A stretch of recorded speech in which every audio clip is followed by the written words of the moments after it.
میں آپ تشریف لائے، آپ نے وقت دیا، ہماری سرپرستی فرمائی راولپنڈی آرٹس کونسل کی جانب سے، مزدور مجدد کی جانب سے، مقصود احمد رائی صاحب کی جانب سے اور میڈیا ایڈوائزر نشیم بھٹی صاحب کی جانب سے ہم آپ کا شکریہ بھی ادا کرتے ہیں اور آپ کا خیر مقدم بھی کرتے ہیں اور آپ کو آج کی اس تقریب میں صدارتی خطاب کی دعوت دیتے ہیں۔ حضرت پیر مجتبیٰ فاروق الباشا صاحب۔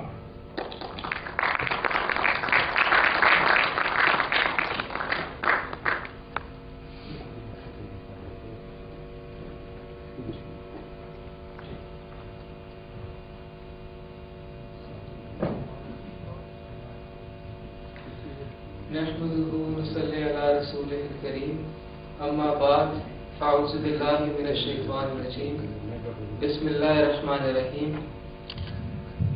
الصلاۃ والسلام علیک یا سیدی یا رسول اللہ الصلاۃ والسلام علیک یا سیدی یا حبیب اللہ۔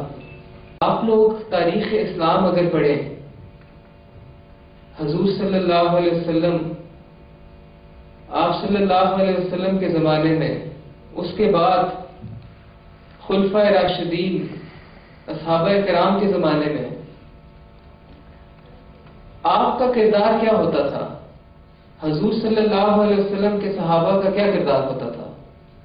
آپ کا کردار یہی تھا کہ آپ اپنی زندگیوں کو دین کے لیے اللہ کی راہ میں وقف کرتے تھے، اپنی زندگیوں کو اطاعت الہی اور اطاعت رسول میں وقف کرتے تھے۔ جو لوگ بھولے بھٹکے ہوتے تھے ان کو راہ راست پہ لاتے تھے، اور آج کے زمانے میں میں یہ سمجھتا ہوں کہ اولیاء اللہ وہی کردار اپنا رہے ہیں جو اس زمانے میں اصحابہ کرام کا کردار تھا، اسی مشن، اسی راستے پہ چل رہے ہیں، اہدنا الصراط المستقیم۔ تو برادران دین و ملت، میں نے آج تک بہت سے اولیاء کرام کی تاریخ پڑھی، ان سے ملا بھی، لیکن میں نے آج تک کسی بھی اللہ کے ولی کو، کسی بھی نیک بزرگ کو نہ کسی انتشار، نہ کسی فتنے، نہ کسی فساد کے کام میں دیکھا ہے۔ ہمیشہ اولیاء اللہ کا کردار یہی رہا ہے کہ آپ بھولے بھٹکوں کو راہ راست پہ لاتے تھے، لوگوں کو بھائی چارے کا، محبت کا، اطاعت الہی اور اطاعت رسول کا درس دیتے تھے، ان کے دلوں میں عشق الہی کو زندہ کرتے تھے۔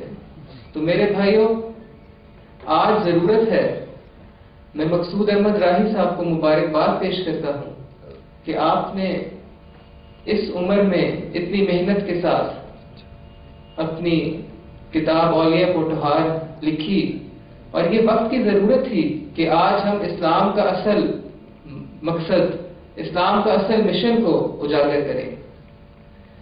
آخری بات کر کے میں اجازت چاہوں گا کہ آج امت مسلمہ جس انتشار، فسادات اور آپس میں لڑ رہی ہے، آپ یہ دیکھیں کہ گزشتہ چند سو سال پہلے آپ چلے جائیں، تب مسلمانوں میں کیسے اتحاد تھا، اتفاق تھا، اور حضور صلی اللہ علیہ وسلم نے آپ نے ہمیں صرف یہی درس دیا ہے کہ مسلمانوں کا آپس میں بھائی چارے کے ساتھ رہیں، محبت کے ساتھ رہیں، ایک دوسرے کی مدد کریں، ایک دوسرے کا بازو بن کے رہیں۔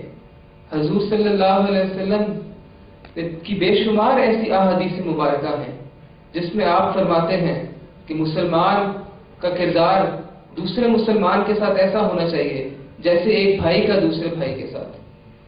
مسلمانوں کو آپس میں ایسے اکٹھے مل کے رہنا چاہیے جیسے ایک عمارت کے جز آپس میں ملے ہوتے ہیں۔ آپ دیکھیں کہ ایک مضبوط عمارت اسی وقت بنتی ہے جب اس کے تمام جز، سریا، ریت، اینٹ، یہ سب کچھ مل جائیں، اکٹھے ہو جائیں، پھر ہی عمارت مضبوط بنتی ہے۔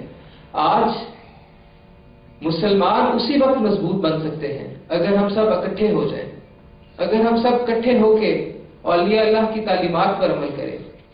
تو برادران دین و ملت، اولیاء اللہ کا کردار سے ہم سب بخوبی واقف ہیں۔ آپ لوگوں نے لاکھوں کی تعداد سے عیسائیوں کو، ہندوستان میں رہنے والے ہندوؤں کو مسلمان کیا۔ یہ کیسے آپ نے مسلمان کیا؟ تلوار کی زور پہ نہ کیا، آپ نے مسلمان اپنے اخلاق سے کیا، اپنے کردار سے کیا۔